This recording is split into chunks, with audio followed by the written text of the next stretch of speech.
Oi, galera linda! Tudo bem com vocês? Hoje a tia Dani vai dar continuidade ao nosso conteúdo de história, aldeias e malocas, certo? Recentemente comemoramos no Brasil, no dia 19 de abril, o Dia do Índio. Essa data é importante para reforçar, para valorizar a importância desses povos. Agora eu pergunto para vocês, terceiro ano, vocês já viram um índio? Vou responder essa pergunta no final do vídeo, tá? Agora vamos fazer um breve resumo o porquê dessa data ser tão importante, que é o nosso conteúdo. Antigamente, os povos indígenas eram os únicos povos do nosso continente. Só que depois que vieram os portugueses, os homens brancos, os nossos povos indígenas começaram a sofrer, pois os brancos trouxeram doenças que os indígenas não eram acostumados. Então, muitos indígenas acabaram morrendo. Hoje, o número de indígenas é muito pequeno em relação a toda a população brasileira. Mas nós combatemos isso valorizando os índios que aqui estão. No nosso conteúdo, já vimos como são a formação das aldeias. Já sabemos que numa oca reside uma família indígena, agora vamos saber um pouco mais sobre as casas-aldeias. O que são as casas-aldeias? As casas-aldeias são as malocas, é uma grande construção onde moram toda a comunidade indígena, todo um grupo étnico. Todas as famílias moram na casa-aldeia.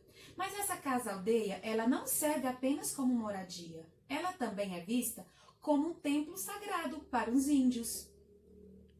As casas-aldeias são construídas de diferentes formas, ou em forma circular ou em forma triangular, forma muito semelhante à das nossas casas. Algumas comunidades indígenas brasileiras ainda conseguem manter seus modos de vida e suas tradições, mas isso mudou muito ao longo do tempo, desde a chegada dos portugueses ao continente. As malocas, por exemplo, elas foram modificadas para atender à necessidade dos colonizadores. Crianças, a palavra maloca, ela também apresenta um termo pejorativo. O que é o termo pejorativo? Ela apresenta um outro significado, diferente das malocas indígenas. Agora, respondendo a pergunta do começo do vídeo, você já viu algum índio? Será que você já viu? Pode ser que sim. Sabe por quê? Porque os indígenas, eles estão entre nós. Eles não são diferentes. São seres humanos e convivem não só nas reservas indígenas ou nas florestas. Eles também convivem nas cidades. Tá bom? Por isso que eu fiz a pergunta para vocês.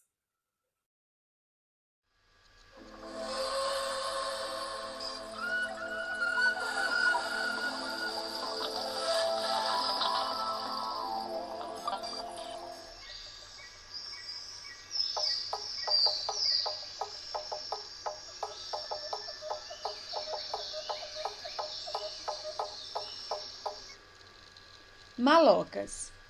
As ocas não são o único tipo de construção indígena. Existem também as malocas. Elas foram chamadas por alguns estudiosos de casas-aldeias, pois representam todo o complexo da aldeia em apenas uma construção.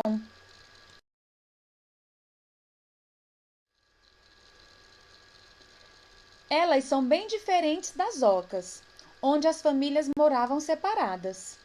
As malocas são grandes casas onde todos os grupos familiares da aldeia vivem.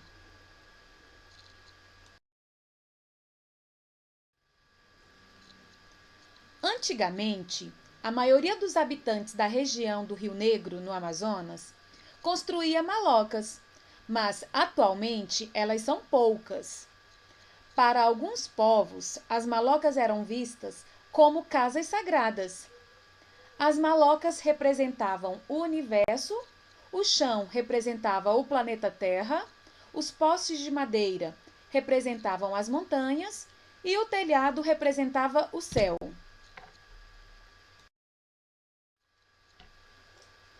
E você? A sua moradia se assemelha às malocas indígenas? Como você imagina que seria viver em uma maloca com outras famílias?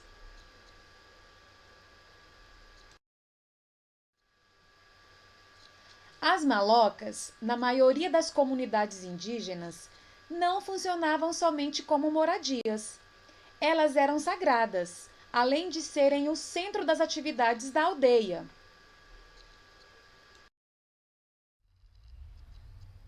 Crianças, em alguns casos, a palavra maloca pode ser empregada no sentido pejorativo.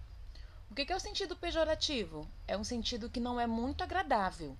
Não é o mesmo sentido usado para se referir às malocas indígenas.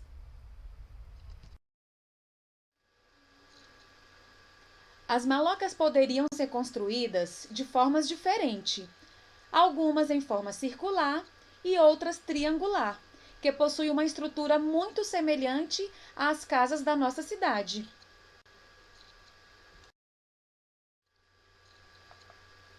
Para saber mais, crianças, vamos aprender um pouco mais sobre a divisão das malocas. Leia a descrição que o missionário Alcionílio Brus fez de algumas malocas em 1947. Vamos lá? O madeireiramento dividiu os espaços em 5 naves. As 3 para uso comum, passagem, reuniões, danças, visitas e trabalho. Ficavam mais para o fundo os utensílios de uso comum. É aqui que se desenvolvem as danças por ocasião das festas. As 2 naves mais externas eram destinadas à residência das famílias. Em algumas malocas, nenhuma separação existe. Pode-se, pois, dizer que são divisões imaginárias, correspondentes às traves e aos esteios da maloca. Pessoal, o missionário, no texto ele utilizou a mesma nomenclatura que eles usam na igreja para separar os espaços, quando ele chama de nave.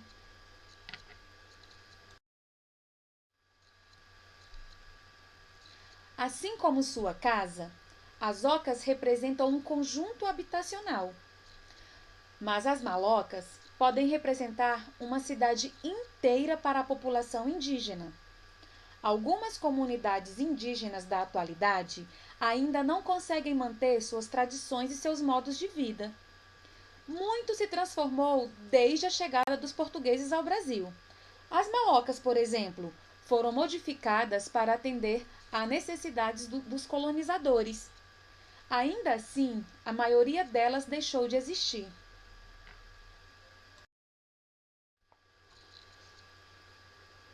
Agora vamos à página 33 do material de apoio, para a gente analisar a planta de uma maloca indígena. Vamos encontrar as partes da maloca e a funcionalidade de cada uma delas. Número 1, temos a porta principal. 2, a porta menor. 3, área de alimentação. 4, banco longo para assistir às danças. 5, pote com bebida cerimonial. 6, selo do dançarino principal. 7, fogueira do cacique e sua família. 8, fogueira do filho mais velho. 9, fogueira do filho mais novo. 10, plataforma para o pai. 11, plataforma do filho mais velho. 12, plataforma da esposa do filho mais novo. 13, panela para secagem de mandioca. E 14, pote e pilão.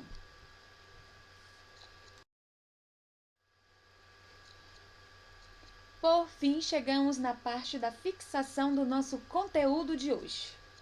O nosso dever de casa será a realização do RA da página 238, atividade com a lupa na mão, página 236, mão na massa 237, 238 e 239, no livro didático, e ficha de atividade nas páginas 125 e 126.